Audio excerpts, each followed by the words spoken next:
ప్రభునందు ప్రియమైన దేవుని సంగమా, ప్రియ దేవుని బిడ్డలారా, ఈటీవీ కుటుంబ సభ్యులైన మీ అందరికీ ప్రభు అయిన యేసుక్రీస్తు నామములో హృదయపూర్వకమైన వందనాలు చెల్లిస్తూ ఉన్నాం. ఉన్నారా? ఈ పరవడగాళ్ళకి, ఈ వడగాలులకి, విపరీతమైనటువంటి ఎండా ప్రభావానికి దయచేసి బయటికి వెళ్ళబాకండి. ఆరోగ్యాన్ని జాగ్రత్తగా కాపాడుకోండి. మీరు క్షేమముగా ఆరోగ్యంగా ఉండాలని ఈటీవీ కుటుంబ సభ్యులందరికీ చేతులు జోడించి మనం చేస్తూ నేను మీ కొరకు ప్రార్థన చేస్తున్నా. మీ కొరకు మానదిన ప్రార్థనలో జ్ఞాపకం చేసుకుంటూ ఉన్నా. పిల్లరా, నిన్న యెషయా గ్రంథం 65వ అధ్యాయంలో 16వ వచనంలో ఆయన నమ్మదగిన దేవుడు, నిజమే, ఆయన నమ్ముకున్న వారిని ఆయన ఎప్పుడు ఎన్నడూ విడిచిపెట్టేవాడు కాడు అని మరి నిన్న దినాన మనం జ్ఞాపకం చేసుకున్నాం. పిల్లరా, మనుషులను నమ్ముట కంటే యెహోవాను నమ్ముట మనకెంతో శ్రేయస్కరం, ఎంత ఆశీర్వాదం. కాబట్టి ఆయన మనము కలిగి మనం జీవించాలి. ఆయన సహవాసములో మన జీవితాన్ని కొనసాగించుకోవాలి. అప్పుడే మనము దేవుని చేత బలపరచబడే వారముగా మనం ఉంటాం. దేవుని చేత ఆదరించబడే వారముగా మనం ఉంటాం. అలా ఉండాలనే దేవుడు కోరుకుంటున్నాడు. అలా మనం జీవించాలనే దేవుడు ఇష్టపడుతూ ఉన్నాడు. కాబట్టి మనం ఎప్పుడు కూడా మనుషుల్ని, వ్యక్తులను నమ్మవద్దు. జీవము కలిగిన యేసుక్రీస్తు వారిని మనం నమ్ముకున్నట్లయితే మన జీవితంలో దేవుడు గొప్ప కార్యం జరిగిస్తాడు. అందుకనే అపోస్తలుడైన పౌలు గారు కొరింథీ సంఘాన్ని ఉద్దేశించి మాట్లాడుతూ చాలా శ్రేష్టమైన మాటను దేవుడు జ్ఞాపకం చేస్తూ మాట్లాడుతూ ఉన్నాడు. 1వ కొరింథీ రాసిన పత్రిక 1వ అధ్యాయం 9వ వచనంలో మనం చూసినట్లయితే చాలా గొప్ప ఆత్మ సంబంధమైన మాటను దేవుడు హెచ్చరిక చేస్తూ మాట్లాడుతున్నాడు. చూడండి, మన ప్రభువైన యేసుక్రీస్తును తన కుమారుని సహవాసమునకు మిమ్మును పిలిచిన దేవుడు నమ్మదగిన వాడు. దేవునికి స్తోత్రం. తన కుమారుని సహవాసమునకు పిలిచిన దేవుడు నమ్మదగిన దేవుడు. అంత శ్రేష్టమైన మాటను దేవుడు జ్ఞాపకం చేస్తూ మాట్లాడుతున్నాడు. తన కుమారుని యొక్క సహవాసములో మనము జీవించినట్లుగా మనము తన కుమారుడు సహవాసమునకు సమీపస్థులముగా, దగ్గర వారముగా, అంటకట్టబడే వారముగా ఉండు నిమిత్తమై మనల్ని పిలిచినటువంటి దేవుడు నమ్మదగిన దేవుడు. చూచారా, మనల్ని పిలుస్తున్నాడు. వ్యర్థమైనటువంటి పాప సంబంధమైనటువంటి జీవితం మీకు వద్దురా బాబు, మీరు రండి నా కుమారుని యొక్క సహవాసంలోనికి మీరు రండి అని పిలుస్తున్నాడు. ఎంత శ్రేష్టమైనటువంటి అద్భుతమైన మాటను దేవుడు జ్ఞాపకం చేస్తూ మాట్లాడుతున్నాడు. తన కుమారుని సహవాసమునకు మిమ్మల్ని పిలుస్తున్న వారు నమ్మదగిన దేవుడు. సరే, ఎవరెవరో పిలుస్తూ ఉంటారు లోకములో జీవించడానికి, పాపములో జీవించడానికి సాతాడు పురుగొలుపుతూ ఉంటాడు, పిలుస్తూ ఉంటాడు. వాని సహవాసమునకు మనం వెళ్ళకూడదు. మరి ఎవరి సహవాసానికి వెళ్ళాలి అంటే చాలా అద్భుతమైన మాట్లాడుతున్నాడు. మన ప్రభువైన యేసుక్రీస్తు తన కుమారుని సహవాసమునకు మిమ్మును పిలిచిన దేవుడు నమ్మదగిన దేవుడు. ఎంత గొప్ప శ్రేష్టమైన మాట అండి బాబు. పిలుస్తూ ఉంటారు. వారికి క్షేమకరమైన సమాచారం అందించు నిమిత్తమై చెప్పడానికి, జాగ్రత్త, మీరు ఇంటి నుండి బయటికి వెళుతున్నారు, అపవిత్రమైనవి, శరీర సంబంధమైనవి, సాతాను సంబంధమైనవి ఏది మీలోకి రాకూడదు, వారి జోలికి మీరు వెళ్ళకూడదు అని తల్లిదండ్రులుగా బిడ్డలను పిలిచి చక్కని మాటలు చెప్పి పంపిస్తూ ఉంటారు. మనం ఏది చేయొద్దంటామో సాతానుగాడు ఆ పనే చేయిస్తూ ఉంటాడు. అంటే ఏంటి? తల్లిదండ్రులుగా వీరి పిలుపు వారికి అర్థం కాలేదేమో తెలియదు, కానీ సాతానుగాడి పిలుపు మాత్రం వారికి అర్థమైపోయింది. పిల్లరా, పిలుపుల్లో రకాలున్నాయి. అందుకనే యోహాను సువార్త 10వ అధ్యాయం అంటాడు, నా గొర్రెలు నా స్వరమే వింటాయి. అంటే తన కుమారుడి సహవాసములకు పిలుపు దేవుడు పిలుస్తున్నాడు కాబట్టి ఆ పిలుపు వాక్య సంబంధమైనదిగా ఉంటుంది. కాబట్టి దేవునికి, వాక్యానికి భయపడేటువంటి జీవితాన్ని నువ్వు కలిగి జీవిస్తే ఆయనే నమ్మదగినది. దేవునికి స్తోత్రం, హల్లెలూయా. కాబట్టి నా ప్రియ సహోదరా, నా ప్రియ సహోదరి, మన దేవుడు నమ్మదగిన దేవుడు. అదే అంటాడు చక్కని మాట, శ్రేష్టమైన మాట. ద్వితీయోపదేశ కాండం 7వ అధ్యాయం 9వ వచనంలో మనం చూసినట్లయితే అడుగునంటాడు, నమ్మదగిన దేవుడు. మోషే ఇజ్రాయేలు ప్రజలకు చెబుతున్నాడు, బాయ్, లోక సంబంధమైన, శరీర సంబంధమైన వ్యక్తుల వైపు చూడబాకండి, వారు నమ్మబాకండి. మిమ్ములను, మనలను బానిసత్వము నుండి విడిపిస్తున్నటువంటి దేవుడు నమ్మదగిన దేవుడు.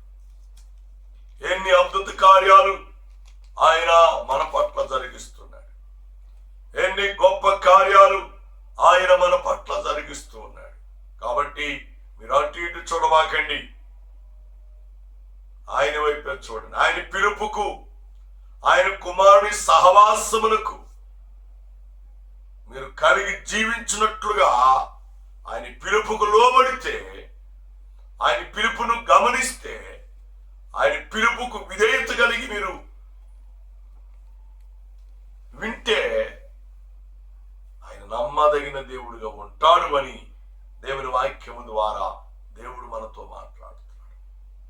మోషే భక్తుడు కూడా ఇజ్రాయేలు ప్రజలకు అర్థమైన రీతిలో వారికి చెబుతున్నాడు. కాబట్టి దినాల్లో చాలా మంది వ్యర్థమైనవి ఆలకిస్తున్నారు, కానీ పనికొచ్చేవి, ప్రయోజనకరమైనవి, మేలు కలిగించేవి, ఆశీర్వాదాలు అందించేవి దినాల్లో మనుషులు వినట్లేదండి, మనుషులు గ్రహించట్లేదు. అలా ఉండవద్దు అని దేవుని వాక్యము ద్వారా దేవుడు మనకు జ్ఞాపకం చేస్తున్నాడు, దేవుడు మనకు తెలియజేస్తూ ఉన్నాడు.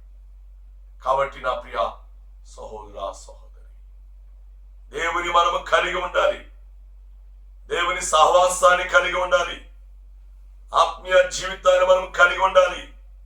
ఆత్మీయ వెలుగుదలలో మన జీవితాన్ని కొనసాగించుకునే వారముగా ఉండాలి అంటే, పిల్లరా, కుమారుని సహవాసమునకు మిమ్మును పిలిచిన దేవుడు నమ్మదగిన దేవుడు. కుమారుని సహవాసం. చాలా మంది లోకంలో చెబుతుండే, బాబు ఆ బిడ్డలు వాళ్ళు మంచోడు కాదయ్యా, వాళ్ళ సహవాసానికి పోబాకు, వాళ్ళు మంచివాడు కాదు, వాళ్ళ మాటలు మంచివి కాదు, వారి తలంపులు మంచివి కాదు, వారి నడతలు మంచివి కాదు, వారి ఉద్దేశాలు మంచివి కాదు. కాబట్టి వారి సహవాసానికి పోవద్దని తల్లిదండ్రులుగా పిల్లలు చెబుతూ ఉంటారు. అలాగనే అపోస్తలుడైన పౌలు కొరింథీ సంఘముతో మాట్లాడుతూ శ్రేష్టమైన మాట అంటున్నాడు, కుమారుని సహవాసమునకు మిమ్మును పిలుస్తున్నటువంటి దేవుడు నమ్మదగిన దేవుడు. ఈ సహవాసం చాలా గొప్పదండి. ఈ సహవాసములు అల్లరితో కూడిన ఆటపాటలు ఉండవు. ఈ సహవాసములు సరశక్తులు ఉండవు. ఈ సహవాసములు బూతులు ఉండవు. ఈ సహవాసములు చెడ్డ కార్యాలు ఉండవు. ఈ సహవాసములు చెడు తలంపులు ఉండవు. పిల్లరా, ఈ సహవాసము పవిత్రమైన సహవాసం, పరిశుద్ధమైన సహవాసం. ఈ సహవాసమే ఆత్మీయ సహవాసం.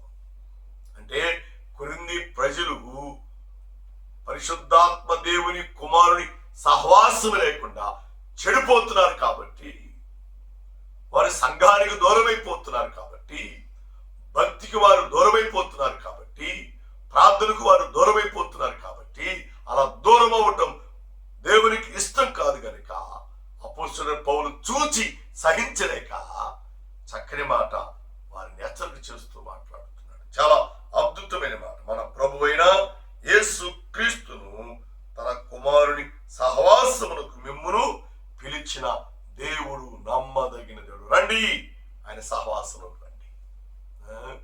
ఈ రోజున ప్రార్థన రామంటే చాలా మంది రావట్లేదు. ఎందుకంటే వస్తే ఇక్కడేం కనపడవు. శరీర సంబంధమైనవి, లోక సంబంధమైనవి అలంకరణ కనపడవు. ఇక్కడ లోకంలో అన్ని కనపడతాయి.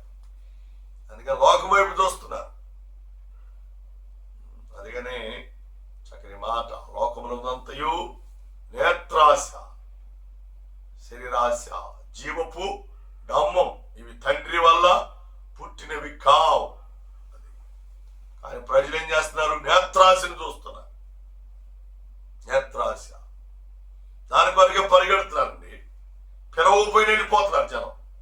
పిలవపోయినా పిలిచి, బాబు రండి రా, భక్తిగా ఉండండి, యేసుక్రీస్తు వారి యొక్క కుమారుని సహవాసంలో మీరు నిలబడండి, భక్తిలో నిలబడండి, ప్రార్థనలో నిలబడండి, సంఘములో నిలబడండి, సంఘ పరిచర్య చేయండి, సంఘములో బలాభివృద్ధి పొందండి అని పిలుస్తుంటే చాలా మందికి ఎర్రితనంగా ఉంది.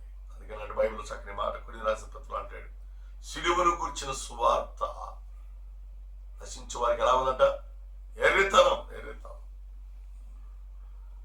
కానీ పిల్లరా, యేసు క్రీస్తు వారి సహవాసంలో ఎంత గొప్ప మీరు ఉంటుందో, ఎంత గొప్ప ఆశీర్వాదాలు ఉంటాయో, ఎంత గొప్ప దీవెనలు ఉంటాయో అనుభవిస్తే తెలుస్తుందండి. నిజంగా పిల్లరా, నేను దేవుని సహవాసం, కుమారుడైన యేసుక్రీస్తు వారి సహవాసంలో ఉంటానని ఎప్పుడు ఊహించలేదండి. కానీ దేవుడు పిలుచుకున్నాడు.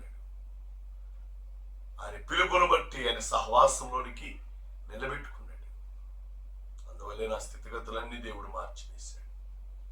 లేకపోతే ఆయన పిలవకపోతే, ఆయన కుమారుడి సహవాసం ఇవ్వకపోతే నేనేమై ఉండేవాడినో, ఎలాంటి వాడిగా ఉండేవాడినో, ఎంత భ్రష్ట బ్రతుకుతూ ఉండేవాడినో, అంత పనికిమాలిన వాడిగా, దరిద్రుడిగా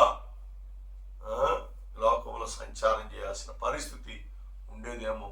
కానీ పిల్లరా, మా పితరులు, మా తాతగారు, మా నాయనమ్మ గారు, మా నాన్నగారు, మా అమ్మగారు చేసిన ప్రార్థన మాత్రం కదండి.